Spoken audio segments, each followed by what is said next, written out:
naitwa CPA Godrick Talimo, ni rais wa chama cha wahasibu Tanzania, chama kinachojihusisha na maslahi mapana ya wakaguzi nchini Tanzania, lakini pia na wana mahesabu au accountants hapa kwetu Tanzania. Tunashukuru kupata fursa hii siku ya leo kwa ajili ya kuja kwenu kuzungumza tu machache kuhusiana na bajeti ambayo imesomwa bungeni na itakwenda kupitishwa siku si nyingi kwa ajili ya kuanza kutekelezwa. Sasa tutagusia maeneo machache tu ambayo nafikiri ni ya msingi na ni muhimu kwa wahasibu wenzetu na wakaguzi kujua, lakini kuna mambo mengi ambayo hatutagusia, tutayaweka kwenye jarida letu la wahasibu, lakini pia kwenye website zetu na social media platform zetu kwa ajili ya wanachama kuweza kuzipitia kwa kina na kupata dondoo ya nini kinachobadilika na wahasibu ni kitu gani wajiandae kuanzia tarehe 1 Julai kwa ajili ya kuanza kuvitekeleza ili kukwepa au kuondokana na adhabu za kutokutekeleza sheria kwa mujibu wa sheria zitakazopitishwa. Kwanza labda tuanze kusema kwamba bajeti yetu ya mwaka huu ilikuwa na theme au dhima ambayo ilikuwa inazungumzia kuhusu maendeleo jumuishi kwa ajili ya kesho ambayo ni himilivu.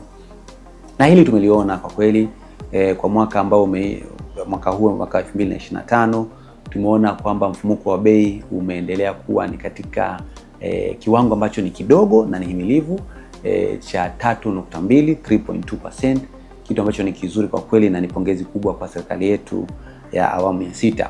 Lakini gross domestic product au pato la taifa kwa ujumla nalo limeendelea kuongezeka.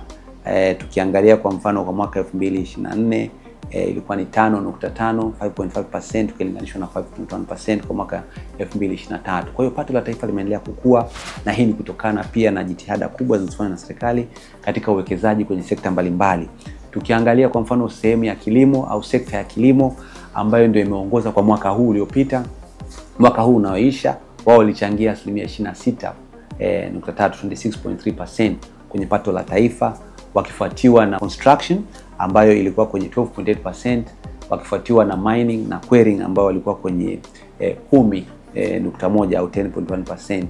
Na mwisho katika list hii ambayo tulikuwa nayo kwa wale waliochangia zaidi ni wale walikuwa wanahusika na mambo ya mauzo ya jumla na repairs au wholesale repairs, ambao mchango wao kwenye pato la taifa ilifika kwenye 8.6% ya pato zima la taifa. Kwa hiyo tumeshuhudia ongezeko kubwa kwa kweli la ukuaji wa uchumi, lakini pia na mfumuko wa bei ambao umekuwa kwenye viwango ambavyo vya Afrika Mashariki na sisi Tanzania tukifanya vizuri katika nyanja hiyo.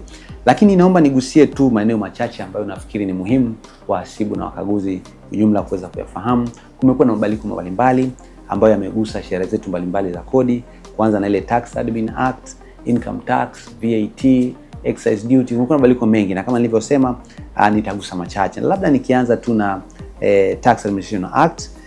La kwanza ambalo nafikiri la muhimu sana ni kuhusiana na swala la interface ya mifumo ya mlipa kodi ya kutoa risiti na ile ya TRA. Inatakikana ianze kuwa na uwiano. Kwa huku tulikotoka tunafahamu kwamba kila ulipokuwa unatoa EFD receipt, taarifa zile zilikuwa zinafika kwenye mamlaka, lakini nataka tuamini kwamba integration hii inakwenda hatua inayofuata ya kuhakikisha kwamba kunakuwa na interface ambayo itawarahisisha wao kupata taarifa zaidi ya hicho kutoka. Lakini tunasubiria Finance Act au sheria yetu ya fedha itakapotoka, basi tutakuwa na taarifa nyingi zaidi kujua ni kitu gani kilichokusudiwa kwenye badiliko hilo. Lakini kingine pia ambacho nafikiri ni muhimu kuzungumzia ni kwenye swala la Income Tax Act ambayo imeintroduce 10% ya kodi ya zuio kwenye kitu ambacho tunakiita retained earnings. Retained earnings ni mapato ambayo yametunzwa kwa muda, ambayo yamekuwepo kwenye vitabu vya kampuni na hayajatolewa kama gawio kwa wale shareholders au wale wanahisa. Kwa hiyo sheria inasema sasa miezi 6 baada ya kufile return zako au kupeleka return zako za kodi, bado ukiwa na retained earnings kwenye vitabu vyako na hujatoa kama gawio, basi utapaswa kutoza 10% ya withholding tax kwenye zile ambazo zinakuwa ni deemed dividends, zinatamazwa kama ni gawio, na utahitajika basi kuwasilisha ile 10% kama mapato ya withholding tax. Hili ni jambo ambalo limekuwa na mjadala mkubwa, lakini tunaamini kabisa bado majadiliano yanaendelea na serikali yetu sikivu itakwenda kuweka maboresho mazuri ambayo yatakidhi hitaji la kila mmoja wetu. Lakini kingine pia ilikuwa ni kwenye kupanua wigo wa tafsiri kubwa ya equity au mitaji, ambayo sasa kwa ajili ya capitalization, kwa ajili ya kuingiza sasa au kujumuisha retained earnings. Kipindi cha nyuma retained earnings ilikuwa sio sehemu ya definition au tafsiri pana ya neno equity au mitaji, lakini sasa hivi hilo sasa linakwenda kubadilika na ni jambo nafikiri linakwenda kupokelewa kwa hisia tofauti. Kwa majumuisho hayo au kwa mabadiliko hayo, serikali inategemea kuongeza mapato kupitia badiliko hilo zaidi ya bilioni 131, kitu ambacho nafikiri ni tija kwa serikali, lakini pia ni muhimu kuliangalia katika mapana yake, kuangalia athari zake kwenye biashara kwa ujumla, kwa sababu kama tunavyofahamu retained earnings mara nyingi ni fedha ambazo zinarudishwa kwenye biashara kwa ajili ya kukuza mitaji na kupanua na biashara. Kwa hiyo tunataka tuliangalie katika mapana yake na athari zake, ili tusije tukapunguza kasi ya kuweza kurudisha kwenye biashara kwa ajili ya kupanua mapato zaidi na uzalishaji. Kingine ambacho nafikiri muhimu kugundua ni kwamba kumekuwa na badiliko pia kwenye swala la alternative minimum tax AMT. Hapo awali kabla ya mabadiliko ambayo yanakwenda kufanyika hivi karibuni ilikuwa ni 0.5%, lakini sasa hivi inakwenda kwenye 1% of the turnover kwa makampuni ambayo yamekuwa kwenye perpetual loss ya zaidi miaka mitatu. Kwa hiyo hilo ni muhimu sana wahasibu, wakaguzi na jumuiya nzima ya Tanzania kufahamu hilo kwa ajili ya kufanya compliance tunapoanza tarehe 1 na kuwa wachangiaji wazuri kwenye pato letu la taifa kupitia kodi mbalimbali. Lingine kwenye income tax ambalo ni muhimu kulizungumzia ni abolishment ya ile miaka 10 iliyokuwa imetolewa ya misamaha ya kodi kwa makampuni ambayo tunaita hapo kwenye special economic zone ama export processing zone, lakini kwa makampuni ambayo nayo yanazalisha kwa ajili ya kuuza kwenye soko la ndani.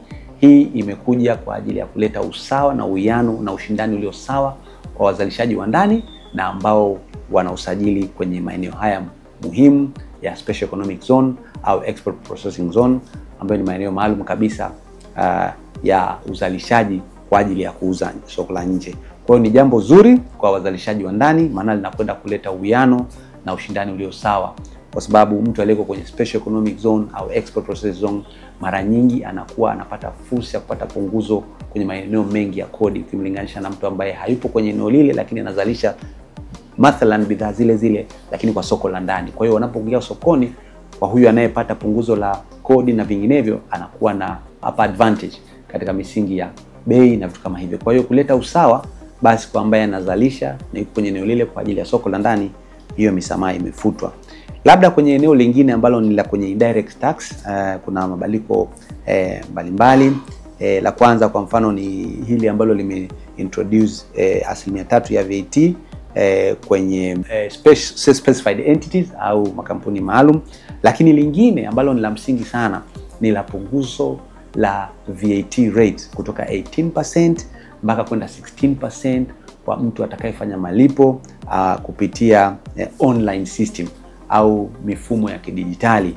Unapokwenda kwenye restaurant au mgahawa kupata chakula, au unapoingia kwenye supermarket kwa ajili ya kununua vitu, kaamua kulipa kutumia kadi au kwa kutokutumia hard cash, basi punguzo la VAT linakuwa ni dogo kutoka 18% kuja 16%. Nafikiri ni taarifa nzuri itakuwa kwenda kusaidia katika jitihada za kukuza e-commerce au biashara inayoondoa sasa matumizi ya cash ambayo ni hard cash na kutuingiza kwenye e-commerce, kitu ambacho ni kizuri. Kingine ni kuna tozo mpya ambayo imekuwa introduced ambayo inaitwa Industrial Development Levy, na hii itatozwa kwenye baadhi ya bidhaa ambazo zitakuwa zinatoka kwenye mataifa ya East African States au Jumuiya ya Afrika Mashariki. Kwa hiyo ni jambo la msingi pia kulijua na kulifuatilia ili compliance pia iweze kuwa nzuri kwa wahasibu na wakaguzi na wafanyabiashara kwa ujumla. Lakini kingine kuna ongezeko kubwa kidogo au kwenye pay per view kwa wapenzi wa mipira ya ligi za nje, pay per view kwenye misingi ya kulipia DStv na vingamuzi, basi kuna excise duty ambayo itakuwa imeongezeka kutoka 5% kwenda 10%. Kwa hiyo tutegemee kwenye vingamuzi vile tunavyolipia kutakuwa na ongezeko la kiasi fulani kutokana na ongezeko la tozo hizi za excess duty ambazo zimekuwa nani. Kingine nafikiri muhimu kuzungumzia ambazo zimekuja kama other changes ni kwamba watalii sasa hivi wanaokuja nchini watahitajika, ambao wanakuja kwa ajili ya zaidi ya siku 92 kuwa na insurance. Kwa hiyo watapaswa kukata insurance kwa hapa nchini kwetu Tanzania, na kiwango kimetolewa kama $44. Kwa hiyo hii ni kwa ajili ya kuwatunza wao afya zao inapotokea emergency, kitu ambacho nafikiri ni kizuri, kinakuja na gharama. Lakini pia tunavyosema tunasubiria sheria yetu ya fedha itakapotoka tuweze kupata ufafanuzi, kwa sababu kuna ambao wanakuja tayari wakiwa na insurance zao kutoka nchini kwao ambazo zina cover mpaka huku. Je, wao inakuaje? Kwa hiyo hayo yote tutapata vizuri tunapokuwa na sheria yetu ya fedha itakapokuwa imetoka. Kwa hiyo ni maeneo muhimu ambayo nafikiri ni muhimu. Na lingine ambalo nafikiri ni muhimu kulizungumza ni kwamba kwa sasa hivi sasa makampuni yanayochimba yatahitajika kuset aside au kutoa 20%, especially wanaochimba dhahabu, 20% ya wanachokichimba kwa ajili ya kuuza, kwa ajili ya kuongezwa thamani nchini kupitia refinery zetu hapa nchini, kitu ambacho ni kizuri, kinakwenda kuongeza local beneficiation, lakini pia kinakwenda kuongeza chachu kwenye uchumi wa taifa. Kwa hayo nafikiri ni yale ya msingi ambayo tunafikiri ni muhimu yawafikie ndugu zetu wahasibu na wakaguzi. Kama nilivyosema, sheria imegusa kila eneo. Kuna ambao kwa mfano tunazungumzia mambo ya fuel levy, kuna ongezeko la shilingi 10 kwa kila lita ya mafuta kwenye swala la fuel levy, ambayo itakwenda kusaidia kwenye maeneo mbalimbali, ambayo sasa hii ni ongezeko ambalo litangusa kila mmoja wetu. Kwa hiyo kuna maeneo mengi ambayo yameguswa ambayo hatutaweza kuyazungumza yote hapa, lakini kama nilivyosema tufuatilie kwenye YouTube channel yetu, lakini pia kwenye Uhasibu TV yetu kwa ajili ya kupata dondoo zaidi ya nini kilichobadilika na kinakugusa vipi na kukuathiri vipi wewe katika biashara yako, lakini wewe pia kama mtu binafsi. Asanteni sana, tunawakaribisha sana mtu follow kwa ajili ya kushare zaidi taarifa zetu. Asanteni sana.